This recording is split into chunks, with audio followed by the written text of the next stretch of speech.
Nearly 1 million people has visited Stonehenge in the last 10 years.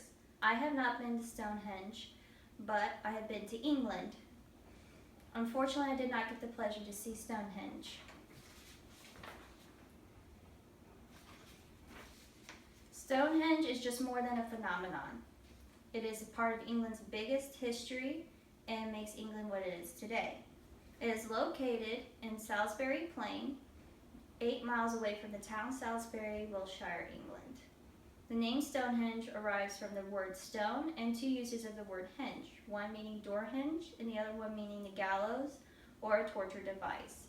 The earliest makings of Stonehenge started in 3000 BC with the making of the ditches where the stones will lay.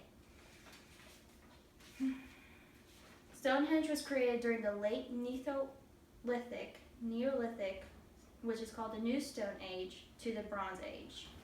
It was created from 3000 BC to 1520 BC. There are 56 pits that line around the Stonehenge and a lot more ditches. They're called the Aubrey Holes. In these Aubrey Holes, there are 64 cremations and 150 individual burials. It is the largest late Neolithic cemetery in the British Isles. There are the smaller stones on Stonehenge, which are called the blue stones. They get their name for the tint, like the tint they get when it's just freshly wet or freshly broken.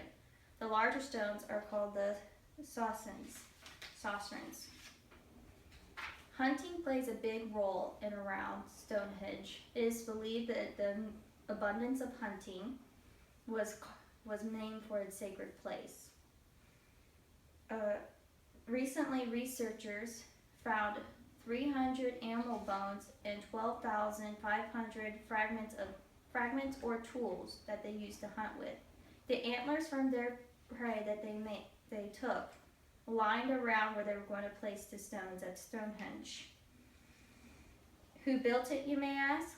Some myths say it's from King Arthur's day, where Merlin put the stones together. And the story goes like this. In the mid-5th century, the story goes, hundreds of British nobles were slaughtered by Saxons and buried on Salisbury Plain. Hoping to erect a memorial to his fallen subjects, King Ambrose sent an army to Ireland to retrieve a stone circle called the Giant's Ring, which ancient giants had built from magical African blue stones. The soldiers successfully defeated the Irish but failed to move the stones. So Merlin used his sorcery to spirit them across the sea and arrange them above the massive grave. Legend has it that Ambrose and his brother Arthur, King Arthur's father, are buried there as well.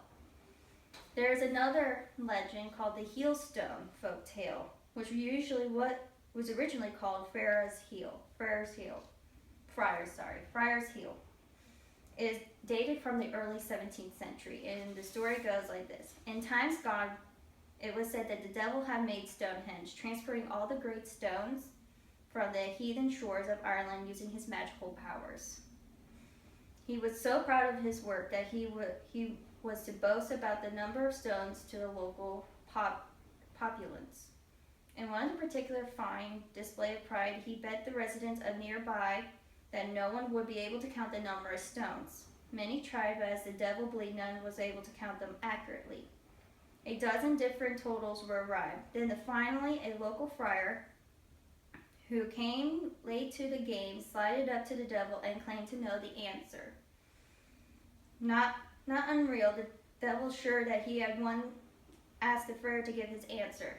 The friar said more than to be counted. The devil was so crossed at being caught out in the way that he picked up one of the stones and threw it at the friar.